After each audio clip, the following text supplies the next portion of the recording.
गणेश जी को नमन करके मेरी कुलदेवता श्री तुलजा भवानी और मेरे सद्गुरु श्री साईं बाबा को नमन और स्मरण करके आज के वीडियो की हम शुरुआत कर रहे हैं। आज के वीडियो से हम जानकारी ले रहे हैं 27 योगों के बारे में। 27 नक्षत्रों की जानकारी हमने पूर्ण ली है। अभी हम शुरुआत कर रहे हैं 27 योग के बारे में। योग मतलब वो स्थिति जिसमें आपने जन्म लिया है। कोई भी इंसान किसी भी पंडित से, ज्योतिषी से पूछ के ये पता कर सकता है कि उसने किस योग में जन्म लिया है, या फिर अगर कोई किसी इंसान को कॉमन पंचांग देखना आता है तो वो भी झट से 1 मिनट में पता कर सकता है कि आज के दिन कौन सा योग शुरू है, या कोई बच्चा या कोई इंसान जब पैदा हुआ है तो जैसे उसकी राशि, उसका नक्षत्र, तो उसी प्रकार उसका जन्म योग क्या है। 27 योगों की जानकारी लेने से पहले आपको कुछ बातें आज विशेष तौर पे मैं बताऊंगी। मुझे यकीन है आपने ये बातें पहले नहीं सुनी होगी। योग क्या है? जैसे कि पंचांग के 5 अंग है: योग, वार, नक्षत्र, करण और तिथि। जन्म योग का अर्थ क्या है? जन्म योग का मतलब क्या है?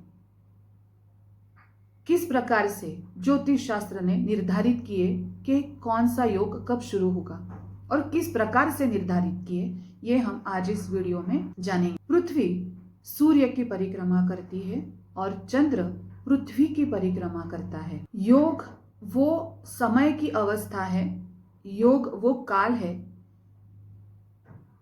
जिसमें पृथ्वी सूर्य की परिक्रमा करते हुए चंद्र पृथ्वी की परिक्रमा करता है। वो जो एक दूसरे से जुड़ा हुआ काल है वो है योग। समझ नहीं आया होगा तो थोड़ा रिवाइंड करिए और सुनिए, या मैं फिर से बताती हूं। पृथ्वी सूर्य की परिक्रमा करती है और चंद्र पृथ्वी की परिक्रमा करते हैं। वो जो वक्त है, निर्धारित वक्त है जिसमें पृथ्वी सूर्य की परिक्रमा करती होती है, उसी में जब चंद्र पृथ्वी के साथ परिक्रमा करता है, वो जो एक दूसरे से जुड़ा हुआ काल है उसको योग कहते हैं। मैं हमेशा कहती हूं कि एस्ट्रोलॉजी और एस्ट्रोनॉमी एक ही सिक्के के 2 पहलू हैं। तो जितना वक्त पृथ्वी को लगता है और जितना वक्त चंद्र को लगता है, तो उस वक्त को 27 हिस्सों में ऋषि मुनियों ने डिवाइड किया और जो 27 उसके भाग हुए उनको उन्होंने योग ऐसे नाम देके हर एक योग को अलग अलग नाम दिया। आसान से शब्दों में चंद्र, पृथ्वी और सूर्य के परिक्रमा के काल के 27 भाग मतलब एक योग है। सारा ज्योतिष शास्त्र इस सूर्यमाला के विज्ञान से जुड़ा हुआ है। 27 योग के बारे में जानकारी लेना क्यों आवश्यक है? क्योंकि जिस योग में हम जन्म लेते हैं वो योग बताता है कि हमारा जीवन कैसे रहेगा। जिस प्रकार चंद्र नक्षत्र मतलब हम जिस नक्षत्र में जन्म लेते हैं वो नक्षत्र बताता है कि हमारा स्वभाव कैसे रहेगा, उसी प्रकार हमारा जन्म योग बताता है कि हमारी जीवनी कैसे रहेगी, हमारा जीवन काल कैसे रहेगा। जीवन में संघर्ष होगा कि नहीं होगा, कितना होगा, किन बातों में आसानी होगी या किन बातों में दिक्कत आएगी। साथ ही साथ जन्म योग ये बताते हैं कि यह व्यक्ति किस प्रकार से जीवन जीना चाहती है, इसकी चाह क्या है। अगर ये कोई जान ले, समझ ले, तो एक दूसरे से बात करते हुए, एक दूसरे के साथ जीते हुए, संसार करते हुए, कारोबार में या गृहस्थी में या बच्चों के साथ जीवन काल व्यतीत करते हुए आसान हो जाता है, क्योंकि हम सामने वाले इंसान को जान सकते हैं, परख सकते हैं। बच्चों को अगर पता चले माँ बाप का स्वभाव कैसा है, माँ बाप को अगर पता चले कि बच्चों की चाह क्या है, तो उन दोनों का काम आसान हो जाएगा।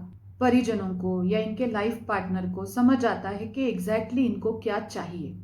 आगे जाके बड़े होके माता पिता को ये पता चलता है कि हमारे बच्चे जीवन समाज में किस प्रकार से जिएंगे।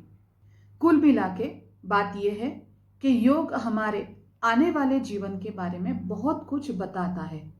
हर योग की कुछ अच्छी बातें हैं तो कुछ तकलीफ देह बातें भी हैं, लेकिन समझ लीजिए कि परमात्मा का ही ये ज्ञान है, विज्ञान है। परमात्मा ने ही योग नक्षत्र करण सब बनाए हैं। तो परमात्मा ने कभी भी सभी बातें एक योग में या नक्षत्र में अच्छी वाली नहीं डाली है और सभी बुरी बातें एक योग में या नक्षत्र में नहीं डाली है। भगवान ने किसी के ऊपर भी कोई ज्यादा प्यार या किसी के ऊपर भी अन्याय नहीं किया है। इसी वजह से कोई भी नक्षत्र, योग, तिथि, वार ये अपने आप में बिल्कुल अच्छा या बिल्कुल बुरा नहीं है। अगर हमें किसी इंसान के जीवन के बारे में ज्यादा सटीक सोचना है, पढ़ना है, जान लेना है, तो जन्म योग के साथ साथ उसकी कुंडली भी जाननी जरूरी है। कुछ योग शुभ कार्य के लिए अच्छे नहीं माने जाते, जैसे कि शूल योग या अतिगंड योग। लेकिन इसका मतलब ये नहीं कि इस जन्म योग में जन्मे हुए इंसान अशुभ या बुरे होते हैं। जी हाँ, ये योग शुभ कार्य के लिए वर्जित है, लेकिन इसका मतलब ये नहीं कि इसमें पैदा हुए इंसान लोगों को हानि पहुंच जाएंगे या फिर ये बुरे इंसान हैं, ऐसा बिल्कुल नहीं है। ज्योतिष शास्त्र हमारी बहुत मदद करता है।